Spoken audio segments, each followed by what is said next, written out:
আপনারা যেমনটি দেখলেন যে 4 বার সতর্ক করা হয়েছে, এরপরও এই ব্যবসায়ীরা কী করছেন, ইম্পোর্টেড যে প্রোডাক্টগুলো স্পেশালি কসমেটিক্স আইটেম নিজেরা এমআরপি লিখে দিচ্ছে, এটি দুঃখজনক। এবং পাশে যে সব সেখানে আপনারা দেখলেন যে 100% বা 200% লাভ রেখে ওনারা স্টিকার মেরে দিচ্ছেন ইচ্ছে মতো, এবং ইম্পোর্টেড কোনো কাগজপত্র নেই, কোনো ডকুমেন্ট নেই।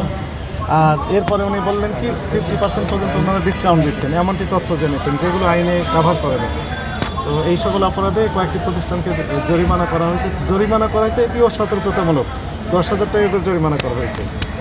ইউজুয়ালি ব্যবসায়ীরা আমাদের উপর একটু সংক্ষুব্ধ থাকেন, বলেন যে এসে আমরা তাদেরকে কোনো সচেতনতামূলক যে কার্যক্রম সেটি না নিয়েই জরিমানা করে থাকি, কিন্তু আপনারা দেখলেন যে 2 বার 3 বার 4 বার পর্যন্ত এসে বারবার বলার পর, লিফলেট বিতরণ করার পর, মত বিনিময় সভা করার পর যখন সচেতন হচ্ছেই না, বাধ্য হয়ে আমরা জরিমানা করতে আমাদের হচ্ছে।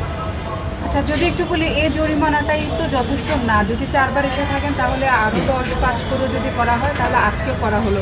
জরিমানাটা কি আসলে নিয়ম বদলাচ্ছে, তারা কি সঠিক কথা আসছে, নাকি আপনারা অন্য কোনো ব্যবস্থায় যাবেন পরবর্তীতে? আসলে এভাবে সতর্ক করে করে তো আর হচ্ছে না, মানে ওনারা তো সতর্ক হচ্ছেন না। আইনের পরিভাষায় প্রথমে এই যে সতর্কতা করা হয়েছে, এরপরে একটা মিনিমাম জরিমানা করা হয়েছে, এরপরও যদি তারা না আসবে তাহলে আইনে বলা হয়েছে যে সর্বোচ্চ দণ্ডের দ্বিগুণ দণ্ড হবে।